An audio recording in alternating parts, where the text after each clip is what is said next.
और इंद्रियों और मन से संबंध उसका टूटेगा जो ये पक्का मान लेगा और जान लेगा कि पूरा संसार मेरी इच्छा पूर्ति में सक्षम नहीं है। ये बात जो ठीक से मान ले, पक्की कर ले कि ये पूरा दिखने वाला दृश्य जगत मेरी इच्छा पूर्ति में सक्षम नहीं है, क्योंकि ये अभागी इच्छाएं तो घी में, आप अग्नि में घी की आहुति डालो तो आग और भड़केगी, ऐसे इच्छाएं पूरी करते जाओ तो और बढ़ती जाएगी, पूरी करते जाओ और बढ़ती जाएगी। इसलिए बापूजी बताते हैं सत्संग में कि एक आदमी ने किसी से 100 रुपया उधार लिया, कहा कि हफ्ते के बाद दे दूंगा, पर महीना हो गया, वो तो आदमी अदृश्य ही हो गया था। एक दिन मिल गया बाजार में, तो सेठ ने कहा, भाई 100 रुपया ला मेरे, बाद में दूसरी बात करना। सप्ताह के बाद दूंगा बोला था और एक महीना बीत गया, कब देगा तू? बोले साहब दूंगा, पर आप मेरी एक बात मानिए। बोले बोल, कौन सी बात मानूं? बोले साहब 100 की कर दो 60, मतलब 40 गए। तो उस आदमी ने सोचा, मुआ 40 गए तो गए, 60 तो मिल रहे हैं, रुपया भी नहीं मिलता, उसकी अपेक्षा 60 तो मिल रहे हैं। अच्छा भाई ला। उसने कहा पूरी बात तो सुनिए, 100 की कर दो 60, आधा कर दो काट, तो कितने बचे? 30। फिर उसने कहा कि पूरी बात सुन लो साहब, 100 की कर दो 60, आधा कर दो काट, 10 देंगे, 10 छुड़ाएंगे और 10 के जोड़ेंगे हाथ। अभी क्या दिया? कुछ भी नहीं। 10 देंगे, 10 छुड़ाएंगे, 10 के जोड़ेंगे हाथ, जान छुड़ा के भाग गया। ऐसे ही व्यक्ति के मन में 100 इच्छाएं उठती है, तो हर व्यक्ति कह दे कि मेरे मन तू भी 100 इच्छाओं की कर दे 60, आधी कर दे काट, 10 तेरी इच्छा पूरी करेंगे, 10 छुड़ाएंगे और 10 के जोड़ेंगे हाथ। अभी तो मुझे भगवान का नाम लेने दे।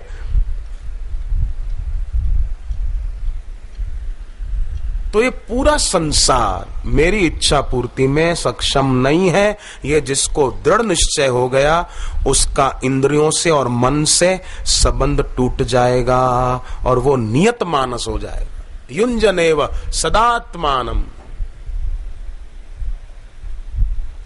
एक जगह पर वो कार्यक्रम चल रहा था, रस्सा खेच कार्यक्रम नहीं होता है, लोग दो ग्रुप बन जाते हैं और दोनों ग्रुप एक तरफ खींचता है, एक तरफ मजबूत रस्सा लेकर खींचते हैं कि किसके दल में बल ज्यादा है। तो लगे हुए थे रस्सा खेच कार्यक्रम में, एक आदमी आया, उनको देखता रहा, दोनों बराबर जोर लगा रहे थे, इधर वाले भी खींच रहे थे, उधर वाले भी खींच रहे थे, खूब जोर लगा रहे थे। तो एक आदमी इनको दोनों दलों को देख रहा था और ये खूब जोर लगा रहे, तो इसने, देखने वाले ने क्या कहा कि अरे पागलों, जरा तो अक्ल से काम लो, अगर इस रस्से को काटना ही है तो एक कैंची या चाकू ले आओ, इतने लोग मिलकर क्यों ताकत खराब कर रहे हो।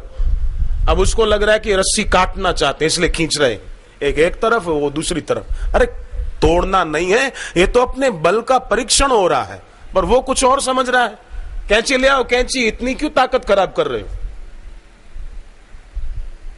मूढ़ आदमी गूढ़ बातों को समझ नहीं पाता। मूढ़ आदमी को तो लगेगा अरे ये सब यहां क्यों बैठे हैं, किस लिए बैठे हैं, क्या जरूरत है, क्यों टाइम खराब करते हो। तो वशिष्ठ जी महाराज बोलते थे राम जी को, योग वशिष्ठ में लिखा है कि हे रामचंद्र जी, कमल का फूल खिलता है तो भंवरे आकर बैठते सुगंध लेने को, पेड़ पर बैठे हुए कौवे कांव कांव करते हैं और बोलते हैं कि भंवरों को कमल के फूल पर बैठने से क्या मिलता होगा। पर हे रामचंद्र जी, मूर्ख कौवे को क्या पता कि कमल के फूल पर बैठने से भंवरे को कितना रस मिलता है, कितनी सुगंध मिलती है, वो कौवा क्या जाने। ऐसे ही सत्संग में जाकर बैठने से सत्संगी को क्या मिलता है, वो अज्ञानी मूढ़ व्यक्ति क्या जाने। उसको ना समझ को क्या पता कि सत्संग से जिसका सब है उसका ज्ञान मिलता है, उसमें विश्रांति मिलती है। इसलिए सत्संग में प्रयत्न पूर्वक जाना चाहिए, दूसरों को भी प्रोत्साहित करके ले जाना चाहिए। तो महामुनि याज्ञवल्क्य जी शुक्ल यजुर्वेद की मंडल ब्राह्मण उपनिषद में बात आती है, आदित्य लोक पहुंचे और भगवान आदित्य को प्रणाम करके पूछा कि परमात्म तत्व का अनुभव कैसे हो। तब सूर्य नारायण ने कहा याज्ञवल्क्य जी को कि सर्दी हो कि गर्मी हो, अनुकूलता हो कि प्रतिकूलता हो, व्यक्ति को सम रहना चाहिए। आहार और निद्रा पर जीत पानी चाहिए, आहार भी अति न हो। भंडारा चल रहा था, बाप और बेटा बैठे थे, बेटा था कि बीच बीच में 2 घूंट पानी पी रहा था। तो बाप ने कोनी मारी कि पानी घर पे चल के पीना, अभी ठीक से खा ले। पर बेटा था कि बीच बीच में पानी पीता रहा। घर आए, बाप ने थप्पड़ मारी कि क्यों बीच बीच में पानी पी रहा था, तुझे मना किया तो भी। तो बेटे ने कहा पिताजी मैं प्रैक्टिकल आपको कुछ दिखाता हूं। एक डब्बे में बेटा राख लाया और एक जग में पानी, राख के ऊपर पानी डाला तो राख बैठ गई। बेटे ने कहा देखा पिताजी? बोले क्या मतलब? अरे सीधा मतलब है, पानी डाला तो राख बैठ गई।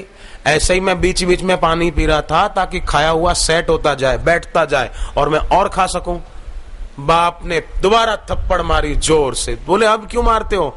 बोले बेटे इतना बढ़िया आइडिया तू जानता था ज्यादा खाने का, तो मेरे को क्यों नहीं बताया? आहार अति न हो, नींद अति न हो।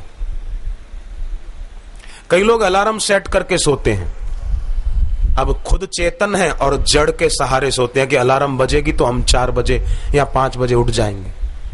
पर कोई कोई तो ऐसे होते हैं कि एक बार मैं कहीं आराम कर रहा था, जयपुर की घटना है, मैं सो रहा था तो दूर एक आदमी अलार्म सेट करके सोया होगा, तो alarm P P P P P P बजते जाए। मैंने कहा ये क्या बात है, ये आदमी अलार्म सेट करके सोया तो उठना चाहिए ना।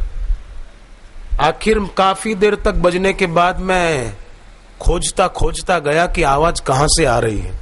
उधर पहुंचा जहां वो आदमी सोया था। मैं ढूंढने लगा अलार्म है कहां, दिखे ही नहीं। मैंने कहा आवाज तो इधर से ही आ रहा है।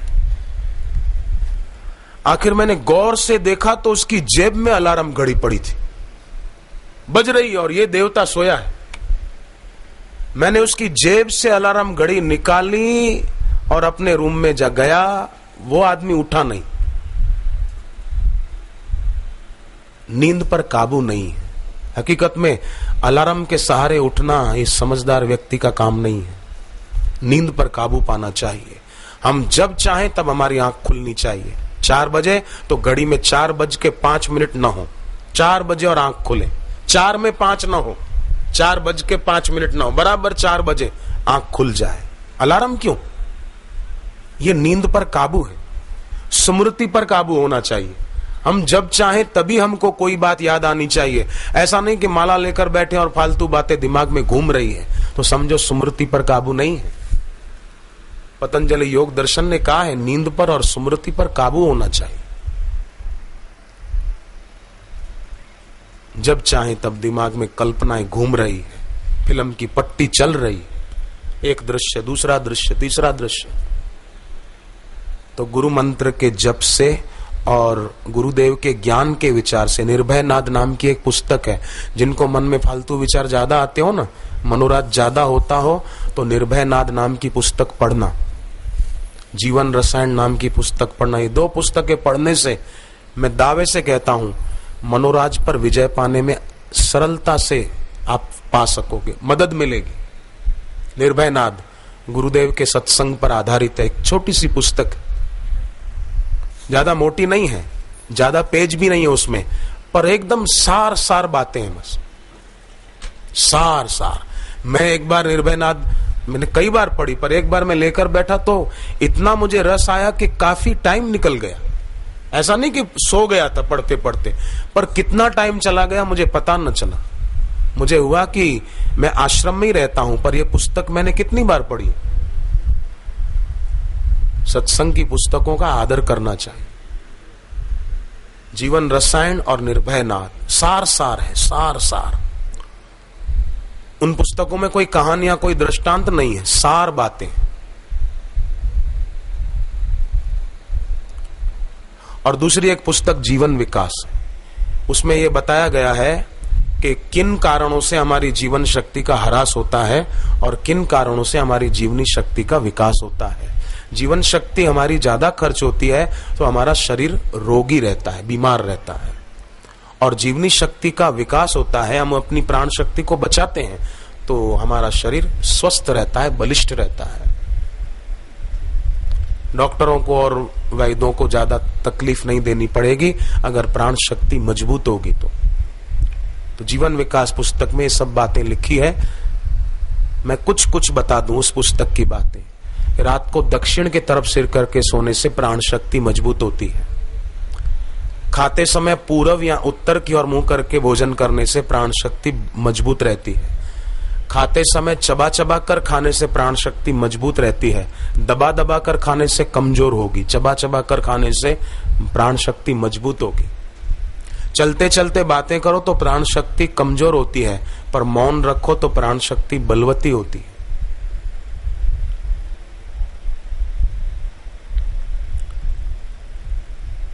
वाणी और आहार में संयम रखने से प्राण शक्ति बलवान होती है।